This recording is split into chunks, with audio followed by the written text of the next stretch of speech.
All right, y'all, let's get back to some of these topics. All right, in the news of proposals gone wrong, a South Carolina man, dang, South Carolina again, y'all, was detained outside of Rihanna's Los Angeles home after showing up to ask her for her hand in marriage. According to law enforcement, the man drove from South Carolina in hopes of proposing to the pop star, but he was immediately stopped by Rihanna's team. You two, what's wrong with these people, Q? I mean, what are they thinking? Crazy. Crazy. This is beyond fandom. This is mental illness. This is schizophrenia. This is voices. And mind you, I'm not qualified to diagnose any of these doggone people. But for you to be some random person, you know what always trips me out? How crazy and mental people find travel money. You know what I'm saying? Because if you this crazy, you ain't got no classy-based job making $80,000 a year with good credit sitting behind the desk. You probably get a check and somebody should be watching you if you this type of crazy. Like, how you get money? So like I need the full story. He got to LA via plane, train, or bus. He checked into said hotel. He rented a car. I want to know the full backstory and the profile of this person because I bet they ain't got no money.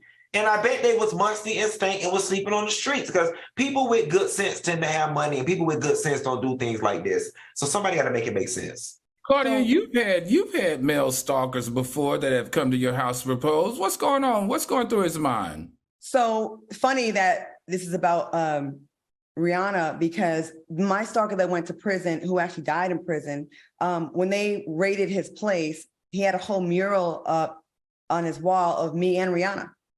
And she was probably, yes. So the two of us had this guy that just had these fantasies in his head. In his mind, I was Cleopatra and he was King Tut. And he said that we were supposed to be together and he felt like it was his calling to come get me.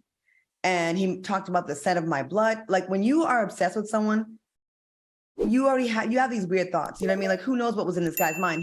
I had stalkers when I was on The Price is Right, when I said no lines, say, you speak to me through the television and I feel like you're my wife because you told me with your eyes.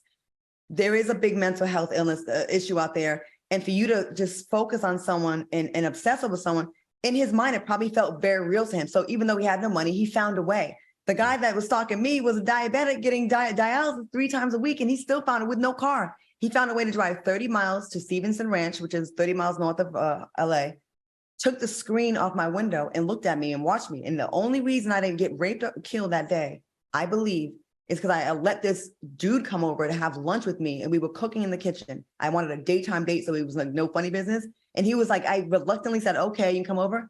So I understand this position very well. It's very scary. And I'm sure Rihanna gets this a lot. Can you imagine being a new mother? So you have a new baby and pregnant with another child, you know, and you're always moving in and out of that house. She has to be afraid or scared for her life, no? And you know what? Here's the other thing, Al. This is not the first time she had a stalker. There's a time previously where the person was in her house waiting on her. Yeah. Now that's the shit that's scary to me. I could not imagine if I turned my key and when I walked in my house, somebody was in my house. I'm sorry, I would have to move. And my home is such a sanctuary for me. Even if somebody broke into my house, I would have to move. I would never feel safe in that domicile ever again. Although I got this new house, I'm very happy and proud, but it's the first time in like 10 years that I'm not in a high rise with the same type of, you know, levels of security. You know what I mean? So I had to get a whole security system put in. I'm getting guns. It's sad that we gotta be like that, but this is our reality nowadays. You know something else you should get, Claudia, because I'm about to step back into the housing market. And I was thinking I'm doing the same debate, condo, skyrise, condo, skyrise.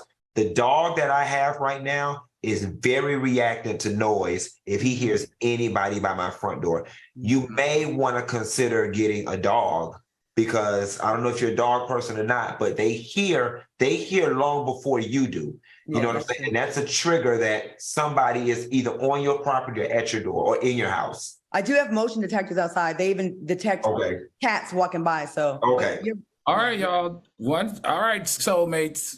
Sorry to cut y'all off.